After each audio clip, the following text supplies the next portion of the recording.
नमस्कार, जय हिंद, जय भारत। मैं हमेशा की तरह कमांडर चक्रपाणी या चैक्स एक बार फिर से डिकोडिंग 24x7 और चैक्स सिंप्लीफाइज की तरफ से आ गया हूं और आपके हमारे साथ हैं मेजर जनरल अभय कार्की। अभय, आपका बहुत बहुत स्वागत है। थैंक यू चैप्स, आपको आपके व्यूअर्स को भी इंटरेस्टिंग टाइम्स अहेड और काफी कुछ हो चुका है। इंडिया के लिए भी अच्छी खबर है और देखते हैं आगे क्या होता है। एब्सोल्युटली। देखिए, ऐसा लग रहा था फ्राइडे के दिन कि शायद कुछ मिलेगा ही नहीं बात करने के लिए, और सडनली 2 दिन के अंदर अंदर एक तरीके से बवंडर फटा है, तूफान आया है। और सबसे बड़ा तूफान आया है जो हमेशा ट्रंप लाते हैं, ट्रंप का टेम्पेस्ट। ट्रंप के टेम्पेस्ट में आया है ट्रेड डील, और ट्रेड डील के साथ साथ बहुत सी अटकनें आई, बहुत सी लोगों ने बहुत सी चीजें कही, हल्ला मचाया। और आज सवेरे या कल शाम को आ गया था कि ट्रेड डील के नट्स एंड बोल्ट्स बिल्कुल साफ दिखाई दिए। अब आप इस ट्रेड डील को कैसा देखते हैं, आपका क्या अनुमान है? फिर उसके बाद आगे चर्चा बढ़ाएंगे।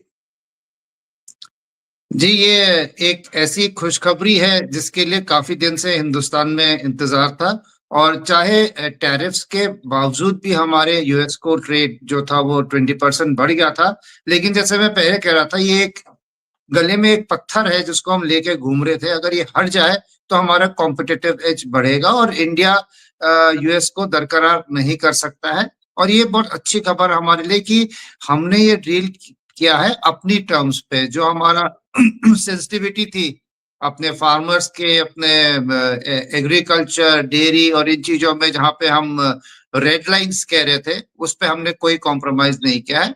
हाँ, जहाँ पे हमारे पास खुद की कैपेसिटी नहीं थी और हमारा अंडर प्रोडक्शन था और हमें चाहिए था, वो हमने वहां से इम्पोर्ट किया है as far as these things are concern.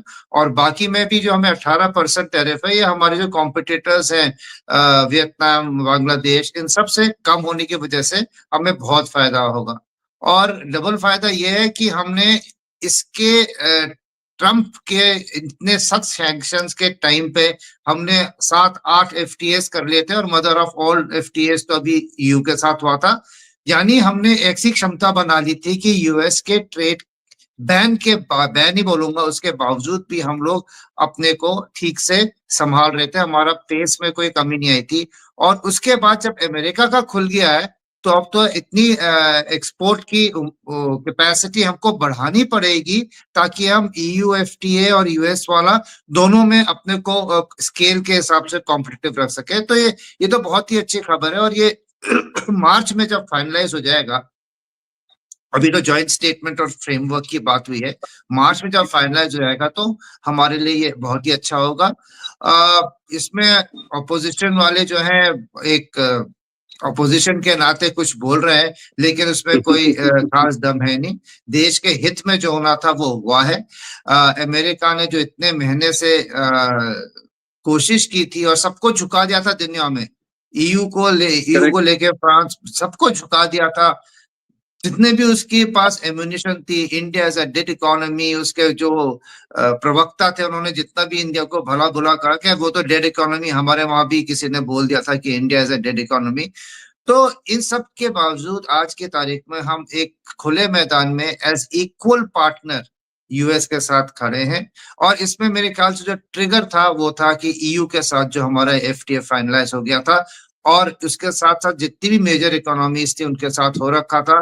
America को लगा कि इतनी बड़ी मार्केट, एक डेमोक्रेटिक कंट्री, एक राइजिंग इकोनॉमी, इसको अगर मैं इससे दूर हो जाता हूं तो ये मेरे लिए फायदा नहीं है। और एक बात और भी थी कि इंडियन डायस्पोरा जो यूएस में है उसका भी इफेक्ट पड़ता ही है। और उसके अलावा मागा अगर देखा जाए, इसका खुद ट्रम्प का जो मागा बेस था, उसको इसने जल्दी जल्दी कुछ ना कुछ प्लस अच्छी खबरें दिखानी थी। एक वेनेजुएला में उसने दिखा दिया कि मैं ताकतवर हूँ। उसके बाद वो अभी रशिया यूक्रेन में लगा हुआ, अभी शायद जून तक की तारीख दी है। पर सबसे बड़ी बात तो ये थी कि वो नाखुश थे क्योंकि उनके जो फार्मर्स है, मेनली मागा का जो सपोर्टर्स है वो फार्म बेस है, उन लोगों का हिंदुस्तान के साथ बातचीत नहीं बन रही थी। और अभी जितनी भी बनी है, चाहे हमने डेयरी और अपनी सेंसिटिव सेक्टर एग्रीकल्चर में जेनेटिकली मॉडिफाइड सीड्स को नहीं बोला है, लेकिन जो उनका अगर आप पढ़िए जो उन्होंने अपनी कंपनीशमेंट दिखाई है उसमें यही बोला है कि farmers of the USA will benefit the most by exports to India. यानी उनको एक घोषणा करनी थी, वो घोषणा कर दी है और वो अपने नंबर्स जो है, अपना सपोर्ट बेस को खिसकने से बचाना चाहते हैं। क्योंकि सबसे बड़ी चिंता की बात ये थी कि टेक्सास में एक सीट में डेमोक्रेट्स जीत गए हैं, जो कि गढ़ है करेक्ट, रिपब्लिकन का। तो करेक्ट। उनको बहुत बुरा, उनको ये इसका झटका लगा था और इन्होंने अभी जल्दी से जल्दी अपने फेंसेस ठीक करने हैं, मिड टर्म तक जितना कर पाते हैं। तो ट्रम्प और मागा इसके बीच में जो इन्होंने अपने को जो गलती थी उसको माना है, सुधारा है। हिंदुस्तान के लिए तो ये बहुत अच्छा ही है और मेरे ख्याल से हमारे जो एक्सपोर्टर्स हैं उनके लिए तो diamond, textile, automobile, arrow parts, pharmaceuticals, कितने सारे क्षेत्रों में आप देखिए खुशी की लहर दौड़ी हुई है और ये हमारी स्टॉक मार्केट और इकोनॉमी में भी दिखेगी। जी बिल्कुल सही कह रहे हैं आप। आपने बहुत इंपॉर्टेंट बिंदुओं पे है ना नजर दौड़ाई है। 3-4 चीजें मैं भी बोलना चाहूंगा। देखिए, सबसे बड़ी बात क्या है, हमें हिंदुस्तान की रिक्वायरमेंट क्या है? हमें चाहिए टेक्नोलॉजी, हमें चाहिए कैपिटल, पैसे चाहिए। दोनों की दोनों चीजें हमारे पास तो आज की तारीख में उस लेवल की नहीं है जो हमें चाहिए।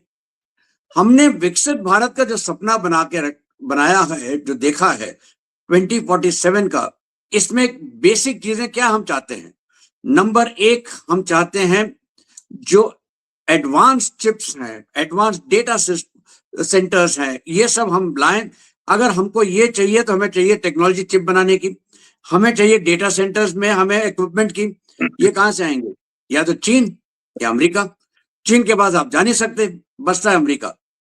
आपने अमेरिका के यही चीजों के ऊपर जीरो या मिनिमल टैरिफ लगाने की बात की है। Very good. दूसरी चीज हमें क्या चाहिए? हमें चाहिए बिजली, पावर। बिना बिजली के कुछ नहीं होने वाला। और बिजली में हम क्या देख रहे हैं? हमें रिक्वायरमेंट है न्यूक्लियर एनर्जी की, जिसका हमने बना के रखा है कि हम 10 गीगावाट न्यूक्लियर एनर्जी जनरेट करेंगे अगले 10 साल के अंदर। आज की तारीख में आधा गीगावाट भी नहीं हो रहा है। तो कहां से हम ले जाएंगे ये सब? तो हमको चाहिए nuclear reactors, nuclear reactor technology, small and medium nuclear reactors. इसके लिए कौन लेके आएगा टेक्नोलॉजी? अमेरिका। वहीं पे हमने ये किया है। तीसरा, आप देखिए अमेरिका को, जैसे आपने बिल्कुल सही कहा है, उनके 2 मेजर बेस ये हैं, सपोर्ट बेसिस। एक सपोर्ट बेस है फार्मर लॉबी, जो मिडवेस्ट कहलाता है, सेंट्रल अमेरिका जो है, भी अमेरिका का बीच वाला हिस्सा जो है, वहां पे जब 30% टैरिफ हमने लगा दिए थे दाल पे, तो वहां पे हाहाकार मचा था। अब क्या किया है हमने? हमने उनको कहा है कि हम कुछ चीजें आपके आने देंगे। ये कौन सी चीजें हैं, इसके ऊपर विशेष ध्यान देना चाहिए। और एक और बात यह है कि हम आज भी अमेरिका से $2 बिलियन का इंपोर्ट फूड आइटम्स का करते हैं। एग्री आइटम्स आते हैं हमारे पास। तकरीबन 3 बिलियन का हम एक्सपोर्ट करते हैं। हमें क्या चाहिए उनसे? हमें चाहिए है जो एनिमल फीड, जो गाय, बैल, चिकन, इनको जो हम देते हैं दाने, ये हमें चाहिए, क्योंकि हम नहीं बना पाते उतने। हमें चाहिए तेल, क्योंकि हम पाम ऑयल यहां से लाते हैं, मलेशिया से लाते हैं, इंडोनेशिया से लाते हैं। हमें सोया ऑयल चाहिए, अमेरिका से मिल सकता है, तो हमें तेल चाहिए। हमें चाहिए दालें, वो यहां से आ जाएंगी। तो यही तो हमने मान लिया है कि हम आपसे ये ले रहे हैं। हम वैसे भी ले रहे थे, तो नई चीज क्या हुई? लेकिन इसके बदले में आपको मिला है ऑलमोस्ट 0% टैरिफ पे अपना डेयरी प्रोडक्ट्स, अपना चीजें बेचने का मौका। तो आपको तो मौका मिल रहा है अपना जो लेबर इंटेंसिव चीजें हैं, टेक्सटाइल्स, जेम्स, फुटवेयर, इनके ऊपर तो आपको 18% पे मिल रहा है टैरिफ। 18% टैरिफ का मतलब ये है कि बाकियों सबसे तो हम चीप है। भाई ये सब तो कंपैरेटिव गेम है, जीरो या जीरो के पास की बात नहीं है। ये मत भूलिए कि यूरोप के साथ, न्यूजीलैंड के साथ, ऑस्ट्रेलिया के साथ, सब जगह हमने कई प्रोडक्ट्स में जीरो टैरिफ किया है। तो कौन सी नई बात कर दी? लेकिन इसके साथ साथ एक बहुत अहम बात हुई है, जिसके ऊपर विशेष ध्यान चाहूंगा मैं आपको। देखिए, बात सिर्फ हो रही है इंपोर्ट्स की। $500 बिलियन का इंपोर्ट हमें करना है अमेरिका से अगले 5 साल में। क्या ये हमारे पास क्षमता है? क्योंकि आज जो है हमारा इंपोर्ट सालाना तकरीबन 40 बिलियन है। अगर 500 बिलियन हमने 5 साल में करना है तो मोटा मोटी 500 बिलियन हर साल। क्या हम कर सकते हैं? आपको क्या लगता है अभय? जी देखिए, जब ये साइन किया गया है गवर्नमेंट के द्वारा तो उसने सोच समझ के ही इस चीज पे साइन किया है। और इसीलिए अमेरिका ने भी बोला है एनर्जी, हमारी जो एनर्जी रिक्वायरमेंट है जिसमें कि कोल, कोक और आपका petroleum and petroleum products, petroleum, ये हम क्रूड गैस। गैस उनसे उनसे हम लेंगे तो ये एक है। और बाकी क्षेत्रों में हमको स्केल अप करना पड़ेगा। लेकिन मेरे को लगता है कि अगर हमारी एनर्जी रिक्वायरमेंट इतनी ज्यादा है, अगर हम उनकी तरफ कोई ज्यादा झुकाव देते हैं तो अपने आप ही होगा। और स्केल अप जो ट्रेड में करना है उनसे और खरीदना है तो ये जो फार्म डेयरी प्रोडक्ट्स जो अभी तक 2 बिलियन पे था, ये भी थोड़ा हमको ऊपर करना पड़ेगा। लेकिन एक 100 मिलियन अभी ये चर्चा का विषय है कि आप एक साथ इतना बढ़ा पाएंगे।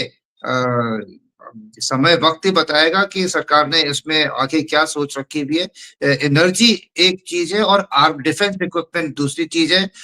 जो ये टेक्नोलॉजी टेक्नोलॉजी खरीदना, इन चीजों से जो ये चीजें काफी महंगी हैं, डिफेंस परचेज वगैरह, हो सकता है हम कुछ एक डिफेंस परचेज भी उनकी तरफ से देखेंगे। जो इंडिया ने P8I का रोका हुआ था अभी तक डील, थोड़ा सा दाम बढ़ गया है बोल के, तो उनका हो सकता है। और भी कई एक क्षेत्र है जहाँ पे सरकार जो है इस पे तवज्जो दे सकती है। बिल्कुल सही कह रहे हैं आप। एक चीज आप भूल गए, 500 हवाई जहाज हम बोइंग से खरीद रहे हैं। 230 तो टाटा समूह खरीदेगा एयर इंडिया के लिए, इंडियन एयरलाइंस के लिए। इंडिगो भी ले रहा है। ये तो है ही है। उसके साथ आपने P8I की बात की, MQ-9 रीपर की बात होनी है ना? और ये अगर हम उनसे डेटा सेंटर का इक्विपमेंट लेते हैं, एनवीडिया चिप्स लेते हैं, इस सब में तो हमारा आएगा ही आएगा। लेकिन एक अहम बात इसमें छिपी हुई है और वो ये है कि आज की तारीख में हो क्या रहा है। 40 बिलियन का हम इंपोर्ट करते हैं, 80 बिलियन हम एक्सपोर्ट करते हैं। आपने सही पकड़ा है। अगर हम जो आज कुकिंग कोक यूज करते हैं, उसकी जरूरत किसको है? स्टील इंडस्ट्री को। और स्टील इंडस्ट्री जो है वही एक ऐसी चीज है जो दर्शाती है कि आप कितना एडवांस हो रहे हैं, कितना ग्रो कर रहे हैं। इसके साथ साथ अगर हम यही तवज्जो रखें, इसी रेशियो को रखें, अगर हम 500 बिलियन इंपोर्ट करेंगे तो हमारा एक्सपोर्ट अपने आप 1 ट्रिलियन होगा। डबल ट्रिलियन ना हुआ 750 बिलियन होगा। फिर भी हमारे एक्सपोर्ट तो ग्रो करे ना, 180 से लेके हम ले जाएंगे 750, तो हमारे लिए तो 5 उंगलियां घी में। और आपने बिल्कुल सही आका है, हमारा कैपेसिटी बढ़ानी पड़ेगी। अगर हम कैपेसिटी बढ़ाएंगे और हमें यूरोप और अमेरिका को एक्सपोर्ट करना है तो हमें क्वालिटी के ऊपर ध्यान देना पड़ेगा। वही सारी चीजें जो हम आज अक्सर बात करते हैं आपस में कि यार इंडियन चीजों की क्वालिटी अच्छी नहीं होती, ये अपने आप ठीक होगी।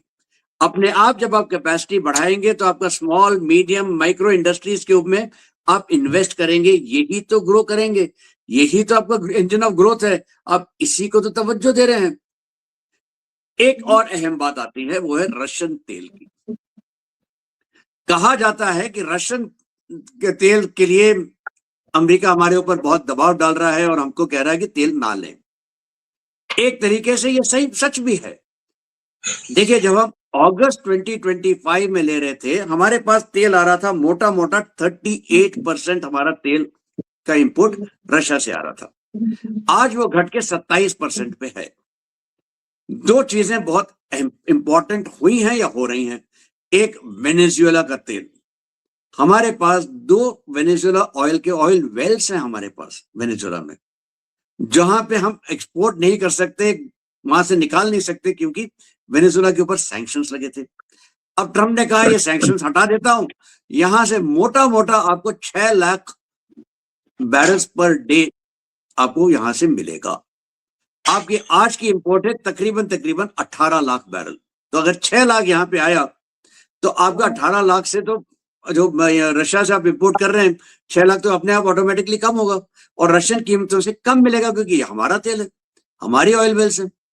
दूसरा, आप देखिए ईरान के ऊपर काफी कुछ जोर पड़ रहा है और ईरान की जरूरत है कि वो अपना तेल किसी ना किसी तरह से बेचे। अगर ईरान के साथ डील होती है तो ये तेल मार्केट में आएगा। ये तेल अगर मार्केट में आया, हमारे लिए तो बगल में है, और अगर ये बगल में है हमारे लिए, तो हमारे लिए तो अच्छा सौदा होगा। तो अपने आप हमारा जो रशियन इंपोर्ट होगा वो कम हो जाएगा, लेकिन उसके साथ साथ जो है ग्रोथ जो हमारी होती रहेगी, मुझे नहीं लगता नेट नेट कम होगा in terms of volume, in terms of percentages कम जरूर हो जाएगा। आप इसको कैसे देखते हैं? जी, आपने ठीक बताया। वेनेजुएला में हमारे ओएनजीसी विदेश के पहले से ही ऑयल वेल्स वहां पे थे, जिनको हम इस्तेमाल नहीं कर सकते थे, और हमने ये बात पहले रखी भी थी अमेरिका को कि जब रशियन वॉर शुरू हुई थी और वो कह रहे थे कि आप यूक्रेन वॉर में कि आप रशिया से क्यों ले रहे हैं, तो हमने बोला था जो दुनिया के बाकी सोर्सेज हैं, ईरान है, वेनेजुएला, आप खोल दो, हम कम कर देंगे। लेकिन अगर आप सोचो सब कुछ आप बंद कर दोगे और सिर्फ गल्फ ऑयल पे दुनिया चलेगी, तो गल्फ ऑयल के दाम तो ऐसे पहुंच जाएंगे कि दुनिया में खासकर वेस्टर्न जो फ्यूल रिक्वायरमेंट है वो तो सब ले जा लेंगे और दाम बढ़ा देंगे, तो वो तो हमारे लिए नुकसान है। तो इसी थ्योरी को आज की तारीख में अगर आप लेंगे, तो अगर अभी जो अपना रशिया का क्रूड है वो भी इतना डिस्काउंट में नहीं जितना पहले था, और अगर हमारे करेक्ट। लिए वेनेजुएला का खुल रहा है और इस पैक्ट के थ्रू अगर अमेरिका कहता है मेरे से एनर्जी लो, तो ये तो विन विन है। और रशिया से हमारा कम तो हुआ ही हुआ है, और भी हो जाएगा जैसे हो जाएगी। और अगर जून में रशिया का और यूक्रेन का जो अभी बताया है, होप कर रहे हैं कि लड़ाई खत्म हो जाएगी जिस भी टर्म्स पे होती है, तो रशिया की जो रिक्वायरमेंट है और रशिया के सैंक्शन भी उड़ जाएंगे। तब आपको इतना कोई वो प्रॉब्लम नहीं होगा कि आप रशिया से ले भी रहे हो तो वो मना करेगा। हाँ, क्योंकि पेट्रो डॉलर का सवाल है, अगर ईरान खुलता है तो हम ईरान से पहले की तरह ज्यादा लेंगे, नजदीक पड़ता है और सस्ता पड़ता है। हो सकता है टापी पाइपलाइन है उस पे दोबारा बात चल रही है, Tehran Afghanistan Pakistan India pipeline जो है। अब वो पाकिस्तान के थ्रू कैसे आएगी कब आएगी वो अलग बात है, लेकिन हमारा जो गल्फ का एनर्जी रिक्वायरमेंट है, अगर ईरान में रजीम को फोर्स कर दे या अमेरिका खुद टेक ओवर कर ले और उसके सैंक्शंस खुल जाते हैं, तो फिर लाजमी है कि इंडिया अपने वहां से सोर्सिंग करेगा। और क्योंकि रिक्वायरमेंट तो उतनी है उतनी रशिया से कम कर देगा, और क्योंकि रशिया का तब तक पीस अकाउंट हो गया होगा, दुनिया भर को तेल बेच सकता है, तो रशिया को भी कोई फर्क नहीं पड़ेगा। बिल्कुल सही। आपने ईरान का बात की, तो फिर ईरान के जो पड़ोसी हम दोनों के बीच में टापी में पी तो आता है ना, पाकिस्तान। पाकिस्तान में देखिए क्या हो रहा है। कभी तो कभी कभी लगता है ये T20 नहीं, T10 भी नहीं, T4 T5 मैच चल रहा है। पिछले एक हफ्ते के अंदर अंदर बलूचों ने 14 अलग अलग जगहों पे कोऑर्डिनेटेड अटैक किया। यहां तक कि जो 3 बेसिक उनके बिंदु थे अटैक के, एक था वो क्वेटा और क्वेटा के आसपास का एरिया, दूसरा था रिकोटेक के आसपास का एरिया, क्योंकि वहां पे उनको जो ये रिकोटेक माइंस के ऊपर कंट्रोल दिखाना था, तो उनको वो देखना था। उसके वो जब वो जाता है दलबंदी नाम की एक जगह है वहां से। तीसरा था पसनी ग्वादर। और गोदा ग्वादर में चीन, पसनी में अमेरिका, और इन दोनों के साथ आता है कोस्टल रोड।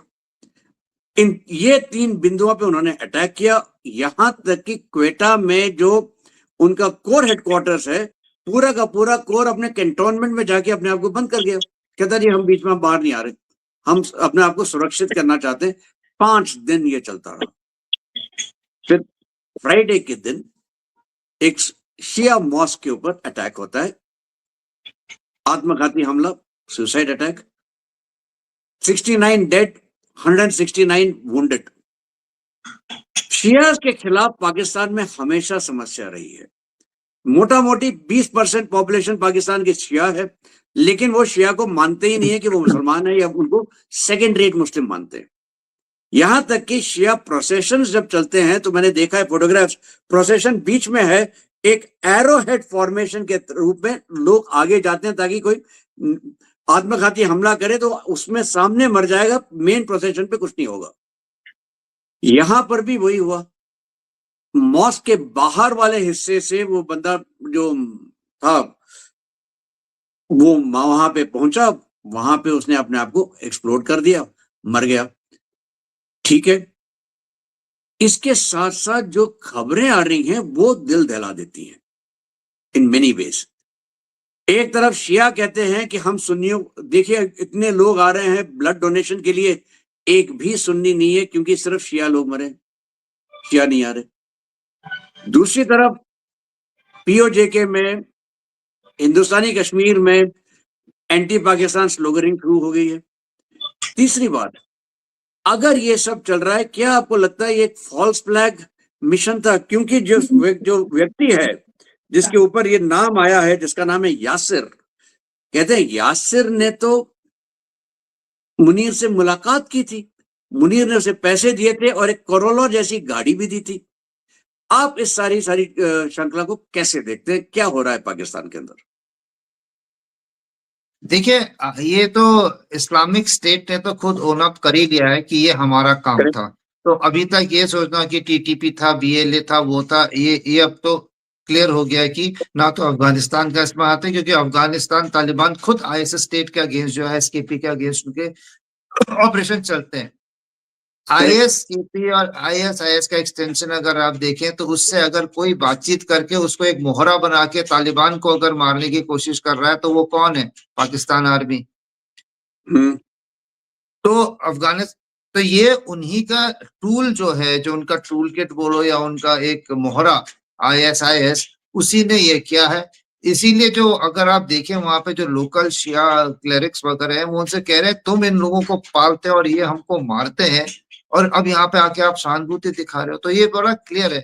अब इसमें आगे जो ये बता रहे हैं कि मुनीर ने उसको कार दी और उसको मिला, ये मेरे को लगता नहीं कि एक आत्मघाती हमलावर को एक फील्ड मार्शल मिलेगा।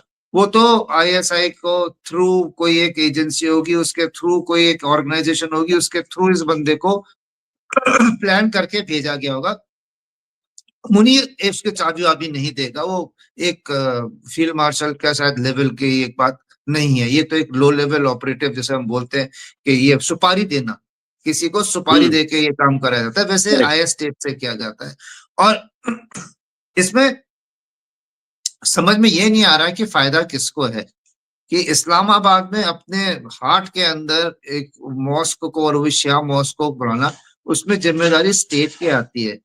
तो करेक्ट। स्टेट की आती है, और जो उस देश की जो फॉल्ट लाइन है, शिया और सुन्नी पाकिस्तान स्टेट के फॉल्ट लाइन है, उस पे आपने मार की है।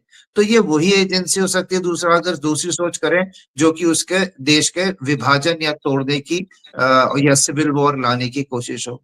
तो इसमें तो बहुत लोग हैं ऐसे जो चाहते हैं कि हो जाए। अमेरिका भी उसमें से ऐसा ही है, क्योंकि अमेरिका का एक कहते हैं रीड्राइंग द मैप में, जिसमें कि केपी के अलग निकल जाएगा, बलूचिस्तान अलग निकल जाएगा।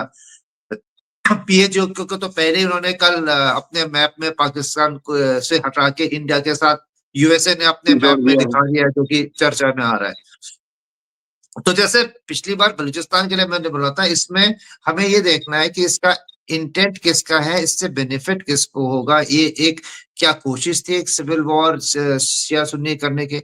ये भी कहते हैं क्योंकि शिया लोग सीरिया में जाके जो है वो हरकतें करते हैं और वो सुन्नी लोगों के खिलाफ करते हैं।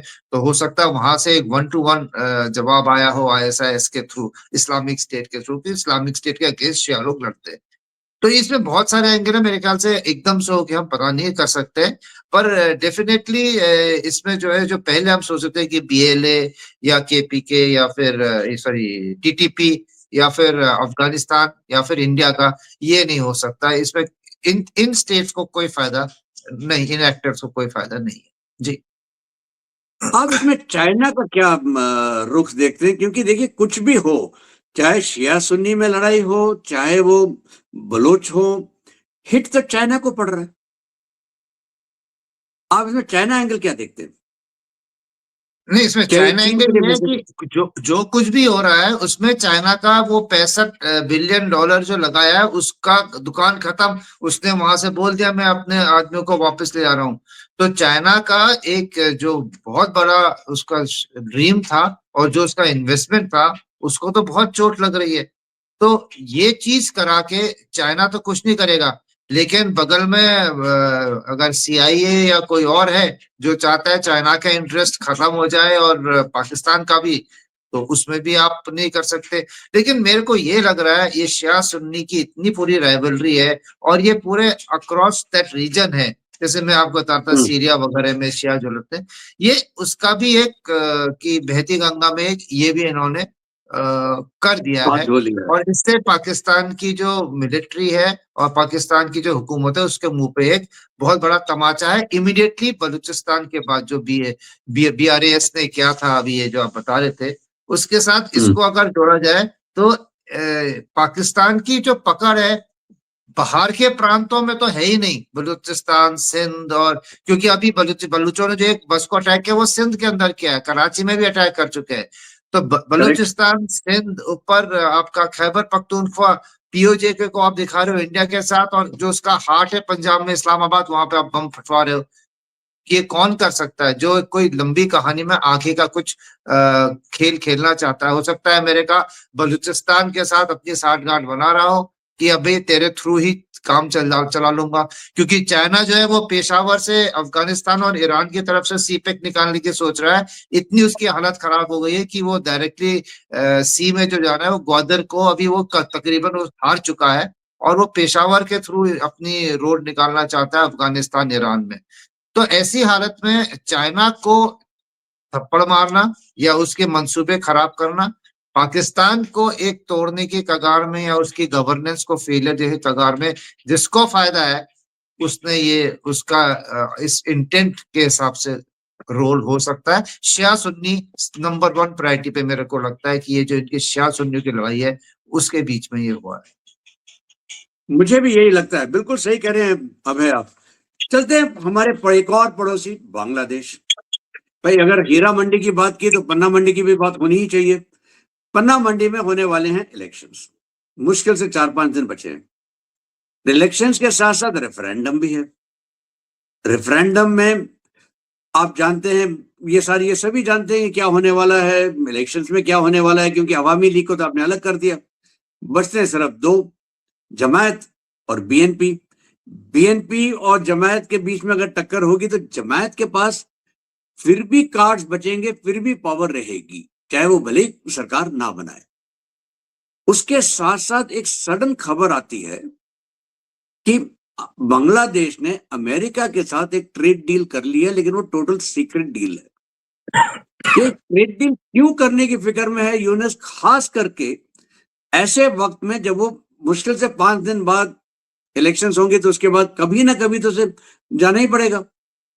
ये पूरा बांग्लादेश की कहानी आप क्या देखते हैं? क्या इसमें चीन के साथ अगेन कोई पंगा है, या ये पाकिस्तान का कुछ है, और ये अमेरिका क्या कर रहा है बांग्लादेश के अंदर? देखिए बांग्लादेश में चीन और अमेरिका की इन्फ्लुएंस की लड़ाई, उसमें अपना अपना इलाका करके ये तो बहुत पुरानी है। शेख हसीना ने दोनों को बैलेंस कर रखा था। कुछ मदद वो चीन से लेती थी क्योंकि वो दे तो कुछ नहीं सकता, और कुछ वो अमेरिका को करती थी। अमेरिका के साथ भी उसके डिफेंस डील्स और डिफेंस पैक्ट्स है, लेकिन पूरा इक्विपमेंट पाकिस्तान की तरह उसका भी चाइनीज ही है। तो इस ऐसे माहौल में उसकी आर्मी का जो है वो इंटरेक्शन अमेरिका से तो है, लेकिन चाइना के साथ ज्यादा है। और ऐसे में जब जवान और जूनियर रैंकिंग ऑफिसर वगैरह जाते हैं कोर्स करने, इक्विपमेंट को कलेक्ट करने, सीखने के लिए, तो उस कंट्री के प्रति उनकी सहानुभूति भी हो जाती है। तो ये एक दोनों के बीच की लड़ाई जो है वो बांग्लादेश में हो रही है। अब आप आ जाइए इलेक्शंस में। अभी खबर आई है कि यूनुस के घर के बाहर वो हड्डी हड्डी की जो पार्टी है, इनकलाब इंदिरा पार्टी, वो लोग जो है वो भी प्रोटेस्ट में शामिल हो रखे हैं। उसके घर के ऊपर पत्थर पुत्थर मार रहे हैं बाकी लोगों के साथ। तो यूनुस की छवि को भी पॉपुलैरिटी तो उसकी डाउन है ही है, और जो उसको सपोर्ट मिलता था जमायत वगैरह का, ये भी इस्लामिक पार्टी है, इसका थोड़ा सा फर्क पड़ेगा। लेकिन फर्क क्या पड़ता है, यूनुस तो अभी उसकी तो कोई हैसियत रहेगी नहीं थोड़े दिनों बाद। पर एक चीज है कि अमेरिका क्लिंटन के साथ जो उसका लिंक है, उससे वो हमेशा रिलेवेंट रहने की कोशिश करेगा। क्या वो रहेगा या नहीं रहेगा वो अलग बात है। अभी अवामी लीग जो थी उसके जो अभी लोग हैं उनको शेख हसीना से कोई ना कोई तो उनको इंस्ट्रक्शन रहेंगे, जो उनका कोर है, क्योंकि अवामी लीग कोई छोटी पार्टी नहीं थी, इतने साल से रूल किया है, करेक्ट। उसके इतने सपोर्टर्स हैं, उसका इतना बड़ा काडर है, तो वो उनको तो वोटिंग से मना नहीं किया है ना, जनता तो वोट करती थी पहले अवामी लीग को, तो वो वोटर किधर को वोट करेगा, वो जमात को तो करेगा नहीं, जहां तक हो सकता है। वो बीएनपी, चाहे बीएनपी जमात के साथ अलाइंड हो, एक तब भी एक मॉडरेट फेस बीएनपी है, और हो सकता है बेगम और उनकी बातचीत हुई हो और बीएनपी को ज्यादा ताकत मिले। बीएनपी अगर पावर में आती है तो जमात जो है वो किंग मेकर तो बनेगा, लेकिन अवामी लीग के खिलाफ इतनी बुरी उनकी जो अभी प्रोसिक्यूशन चल रहा है, उनके बिजनेस उड़ा दो, उनके एमपीज को हटा दो, घर जला दो, उसमें शायद कुछ रोक आएगी। तो ये अभी चर्निंग है, इसमें अमेरिका और चाइना दोनों का होगा कि वो अपने अलाइंड पार्टीज जो है उनको जो करेंगे। अमेरिका ने अवामी लीग को हटाया है, तो अवामी लीग को तो अमेरिका से कोई सपोर्ट मिलेगा नहीं।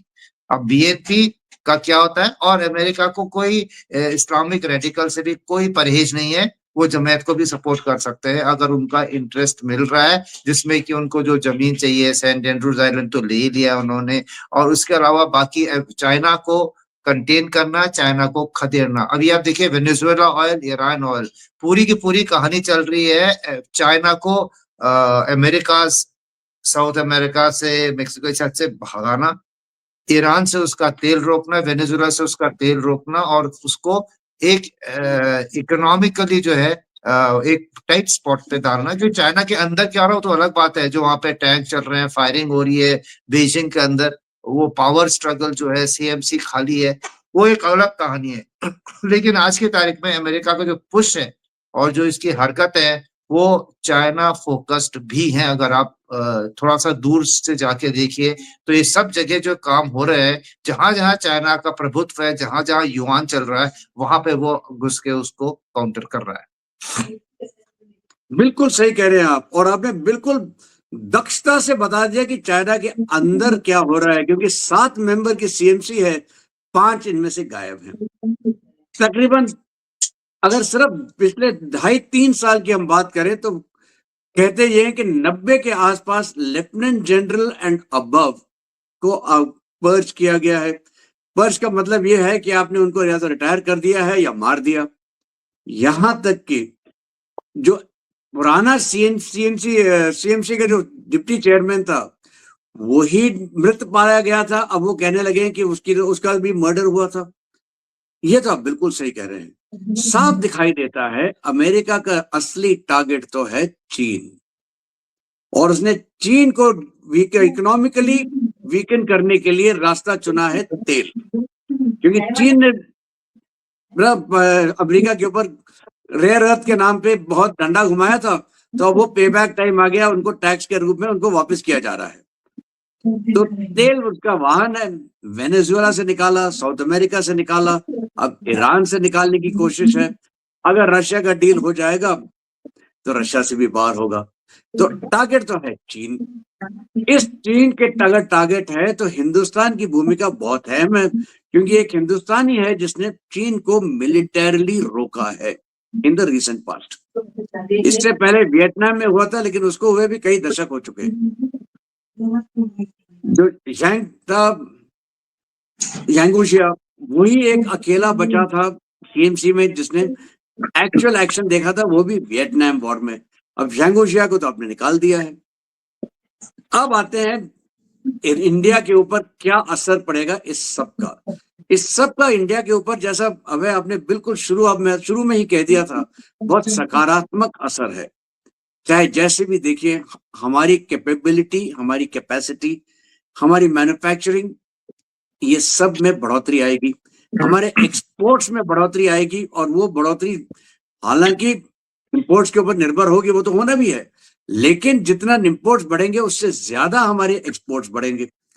हमको टेक्नोलॉजी जो हम मिस कर रहे हैं वो मिलेगी। हमारे जो नए नए मार्केट खुले हैं उनको सर्विस करने के लिए हमें बहुत कुछ करना पड़ेगा, हमें क्वालिटी इंप्रूव करनी पड़ेगी। तो भाइयों बहनों, ये थी इस हफ्ते की खबरें। इंतजार कीजिए अगले हफ्ते तक। तब तक के लिए हमें आज्ञा दीजिए। अभय, बहुत बहुत शुक्रिया आपका। जय हिंद, जय भारत।